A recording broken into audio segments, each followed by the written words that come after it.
Welcome to the MMIA Myofascial Magic in Action podcast. It's my absolute pleasure to have my colleague, my friend, Paul Thornley with me. Hi, Paul. How are you? Hello, Joanne. How the devil are you, though? I'm good, but you didn't answer me. How are you? Very good. Merry Christmas. Come on, it's still November. The festive season is upon us. We should all get in the mood. I'll wait for the songs to go on the radio, and then all will be right with the world. But at least you're not in your Christmas jumper yet, and it's Thanksgiving first. So happy Thanksgiving to everybody listening to us in November. And if you're listening to this at any other time of year, we just send our love and blessings. And we're going to jump into the tissue of the in-between, the interstitium, which is one of the key factors in understanding fascia. And the second part of that is how we deal with different profiles. So from fixed to flowing, when that's difficult, that might be somebody who's very kind of rigid, strong, trained in the gym for years and struggling with certain aspects of that at one end of the scale, and the other end of the scale where you have hypermobility as opposed to hypomobility. So I'm talking about somebody that would perhaps be much more focused on Pilates and gym work and strength training, typically, versus somebody who was doing much more flowing movements, more dance, possibly ballet and or yoga, where we're always looking to bend as much as we can. It is a fascinating spectrum, if you will, from what we call fixed to flow. So there we have our two aspects, the interstitium and fixed to flow. So let's start with the interstitium. Paul, you and I both have had the great privilege of working in the lab with Neil Cease, our beloved Neil, author of Notes on Complexity, an absolutely brilliant, shall we say, distinguisher of the in-between. That's the interstitium of the entire body. It's the in-between of everything with everything else. It's the areas of ground substance, extracellular matrix, that which is around all the organs and the muscles and the bones and facilitates the motion within the motion, the motility within the movement. Talk to me about how that is somehow forgotten, disregarded, and overridden. Well, Neil Cease went to the bother of investigating it thoroughly because it was overlooked or misinterpreted what these spaces appeared to be during certain procedures they would do when they were analyzing tissues on the microscopic level. They thought it was a function of the way they were examining it. And that's been thought for years. I know I've had conversations with John Sharkey when he first was in a lab. I'm talking probably 4 or 5 decades ago now. When he first asked, what are these vacuoles rather than spaces, perhaps? Because obviously they're not spaces in the body, they're virtual. But nevertheless, I remember him telling me a story of asking his professor, what are these vacuoles? And they all considered it to be an artifact of the paraffin block that they had to use to make the slides in the first place before they can observe what's going on with any part of the body. And it's Neil that actually pushed that limit. And so is this a function of the way we're looking at the tissue, or is it a function of the tissue? And of course, everything's now changed. Well, it's changed because they decided to investigate what they didn't know. And they got rid of the word assumption. They didn't assume it was anything. They accept that. They didn't understand it properly. And because it was not in any literature. Pick up any medical book in the world on any medical shelf you like. It won't be there. There's no explanation for what these are. Until diligent people, the likes of Neil Cease and others, have gone, well, what don't we know? And we know so little about what we know so much about. And it's really important that we look at that sentence and go, we think we know so much, but it's a minute amount about this complex thing we call a human being. So on that basis, these brilliant researchers and people in positions of authority said, let's challenge that. Let's understand it, clear it, because there's something missing here. And it was brought to bear by some of his students. They were all asking a similar question. And that made him go, well, I'm going to try and find the right answer to it. And of course, technology and the timing was right to go and investigate it appropriately. And they got a really, really comprehensive answer. And this interstitium, which was known as the new organ, and which we've always called as visceral fascia that weaves in and out of all of us. Or cellular matrix, we've called it that. But I think now what we're doing is going deep into it and realizing it's not disconnected from anything else, right? Which changes everything. Well, it's evaluating a word that we keep binding in ourselves to. Like we keep associating the word fascia with things. Fascia is a terrible word for what it actually is and what it does, but it is the name it has. And then it gets called a connective tissue when it's nothing is disconnected at all until you have surgical intervention or you rupture it or you insult it yourself in injury. So again, we get bound to words which lock us and prevent us from progressing our exploration. So it's very important that we evaluate words appropriately so it doesn't stall the conversation, it invites conversation and dialogue. And that's what Neil did when he did that. He found something and got clarity about what he'd found and then opened a conversation with a like-minded person. And it happened to be Carlos Stecker, if I remember right at the time. And they had a really intelligent conversation about what we call visceral fascia from Carlos' work and what he was calling interstitium from his work. And then the two worlds blended, not clashed. And that allowed us then the freedom to question and ask and get understanding of what is interstitium. And let me tell you, if you don't understand it, that's fine. But it's like not understanding the river network throughout each of our countries. Not knowing these arterial rivers that run through us allow us to transport goods and materials and people through the land mass that we call our home. But they're there. They're everywhere. Some of them are really narrow, and we call them streams or canals. Others are even narrower again, and it's just a thread of the water that's trying to find or create a way to a wider body of water. That's what's happening inside us. We can't live without them. We require them. They're essential parts of us. It's what allows all of our nutrients and our essences to flow within us. What we unknowingly do, because of how we perceive the body to perform through a musculoskeletal approach, is we inhibit and we clash with the rivers and tributaries throughout us. We get in their way so that they can't perform well. They can't keep this natural flow of essential fluids, these pre-lymphatics and lymphatics, and this interstitium that contains the very essence of what it means to be healthy and alive. And we keep blocking like a beaver creates a dam to create a hole, and then it blocks the flow of the water. We create these hurdles by the way we use ourselves habitually. Brilliant. Brilliantly said. And I think what we can look at, and certainly we honor all of that with micromovement medicine, as we call it, because we're not saying it replaces the boot camp training or your favorite Pilates, yoga, martial art, sport activity. What we're saying is expand and include this level of detail. And it isn't just small movements either. And I want to make a shout out to Dr. Rebecca Wells, Becky Wells, lovely, brilliant mind, who also was part of that paper, and all the other people that were associated with it, because as you said, all of their students played a part, and it's absolutely fabulous work. And I know it was done several years ago now, but it sometimes takes decades, if not centuries, for information to filter through the medical curriculum. Well, to filter down from such an academic, prestigious position to the normal layperson may never benefit from that research unless the likes of us and others push it and put those findings to the top of the priority list of understanding, which is what we endeavor to do as often as we can. Absolutely. And I think that's one of the reasons, Paul, that you and I have taken the work of Myofascial Magic in action so carefully, so seriously, about the way we teach people to read a particular body and honor the way they are working. And I wanted to bring this into a more specific example to bring us into the second part of this discussion that we're having, that you came across we're talking from fixed to flow now. You came across, I think, this weekend, didn't you, working with your really top level ballet dancers as youngsters? Yeah. Because everything we're doing, we're trying to give, you can't give someone hindsight, but hindsight gives us all 20/20 vision. So we're trying to give people 20/20 vision before they've gone through the experience of the hindsight, which you can't actually take someone's experience away from them, but you transform someone's actual experience in motion. So will you share that story with us? Well, yeah, because it's like that. People don't know what they need to know until they realize, oh my God, I wished I'd known that before I ended up in the predicament I'm in.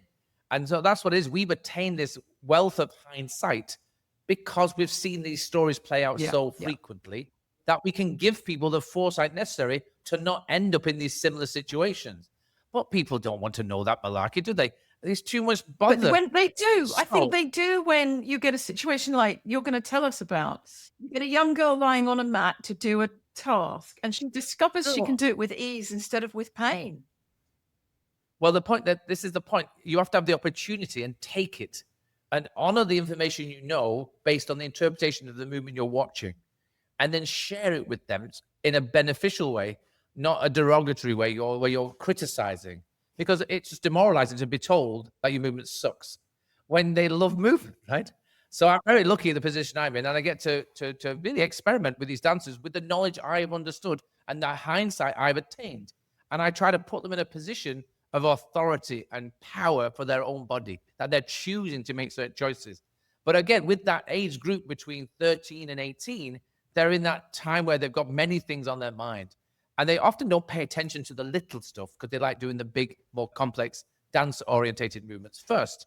However, they're very intelligent girls and they like what they like and they love learning. However, they were not aware of a certain bias that they'd created and were reinforcing.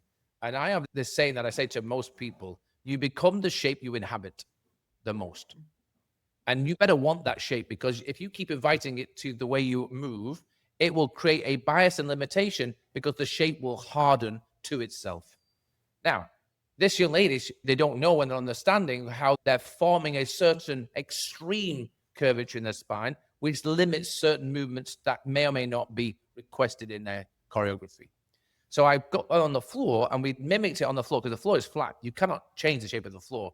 And you have to negotiate with the shape you are and the shape that you can access and utilize. So the line flat on the floor, and I had one leg out flat and then one leg, and we call tabletop, where the shin is horizontal to the floor with your thigh vertical to your hip. So it creates like a little table situation. And then all I wanted to do was raise and hover the long leg off the ground and then try to sit up. That was all she had to do, like you're bending forward from standing. To clarify, Paul, we're lying on our backs, one leg long to the floor, the other leg, the thigh is at right angle to the body, the tibia, the lower leg, if you will, parallel with the floor. And all they're being asked to do is lift the torso and head at one end and the long leg and to get into sitting. Yeah. That's all. Because that simulates standing and bowing forward. That's all it's to do. Because they love standing and extending backwards. No problem. This is like, I'm loving listening to this, because this is like yoga if it has a bias tendency. I'm not saying everybody, but a lot of people I teach, you immediately see this very sort of almost proud lumbar lordosis, where they can reach back and arch back and drop back into, bridge or whatever they're doing easily. Is almost an achievement, but it's comes with a price. Just because they can doesn't mean they perhaps should do it so frequently. Because, and again, our hindsight is knowing the consequences of accessing that bias too frequently, too often. Precisely. And that's important. I'm living proof. So go ahead. So you've got your young girl on that.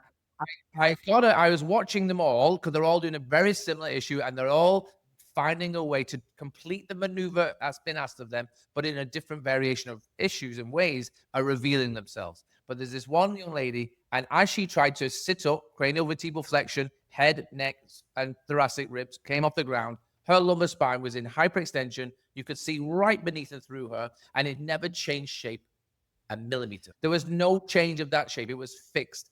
And as you know, in our micro movement medicine that we teach in myofascial magic in action, micro movements are the key. And if all bones can't move all the time, you've created a restriction that will ultimately become a pathology, because we have hindsight that has reinforced that time immemorial. So this young lady is here. She has this deep curve. And as she flexed to a maximum flexion she could, it couldn't flex any further. Then what happened was, then there was a barrier. She had a barrier of that thoracic lumbar relationship, where the lower thoracic, lower ribs met the start of the lumbar curve. And now there's a clash, because one was trying to dictate shape change and the other was trying to dictate shape position. So how did she come up? She's like tipped like she was a wheelbarrow. And she came up and brought that shape with her, and she literally forced through. Her lower back didn't change shape at all. And she went, oh, and you could see the reflection of that movement restriction, but trying to complete it on her face. It was etched in her eyebrows and the skin around her eyes and her cheeks, and she stopped breathing and she forced it to do it. Now, any other instructor might have encouraged her to do that 1,000,001 times. I don't. I wanted to understand what she's doing, recognize how she did it, and give her an alternative so it's much more efficient, it's much more seamless, and it's much more invitational to keeping the ability to change shape whenever she needs to throughout her lifetime, not reinforce a restriction that she's already established at this early age. This is so key. I think this is the point where many of us would have been trained to look at core strength and weak abs to get her up. And we're basically saying, no, there's no such thing, right? Yeah, we do. And we fight a lot of people about it. But when, again, I in this same group, I would reinforce that a lot, because if you lie, anybody can try this if they like. You engage your core, you stiffen and brace your waistline, and you prevent your natural breath stimulating the natural diaphragmatic relationship with your imaginary pelvic floor, and you get that transverse abdominis to wrap around you like a girdle, and it interfaces with the thoracolumbar fascia and then deep to the lumbar spine of the multifidi rotators, and you fix it to maintain shape. Try lifting your head. Well, you can't. What will happen is your head will be as stiff as your lumbar because of their mirroring symmetrical relationship. And now how are you going to sit up? Well, it's a corresponding relationship, isn't it, between the cervical spine and the lumbar thoracolumbar spine, or the lumbar spine. And this is, it's a key. But anyway, we'll leave that in my special magic. Let's go with your girl. What happened? But it's very important, because this is how you change shape. You have to understand the restrictions that you are inhibiting. Yes, by the way, you understand how to move. So she didn't know that there's this relationship. That's my job, to guide her. So I told her to relax her belly, breathe into it, let it move. Because if it's moving, it then prevents rigidity around the lumbar, which it already has. We need opportunity for it to change shape. And all I did was I guided her, and I made her flex her hip further, which encouraged her pelvis to roll naturally, not to collapse, not to tilt. We don't do pelvic tilting in MMIA. We do pelvic articulated rolls. So there's a spiral to the pelvis, as each ilium can move independently slightly as they coordinate and collaborate to create a rounding of the pelvis, not a tucking of the lumbar, while she's breathing easily. And I promise you, they're all watching. And as she flexes slightly and she starts to flex her head and cervical and thoracic and rib cage, she got to that junction, and her spine, and we watched it happen, it just gently elongated.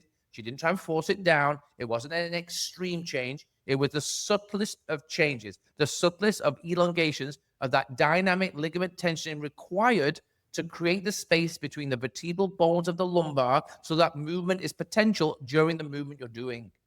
And she rolled up, and her face was smiling. She had less strain, less stresses, and much more, wow, I can change it.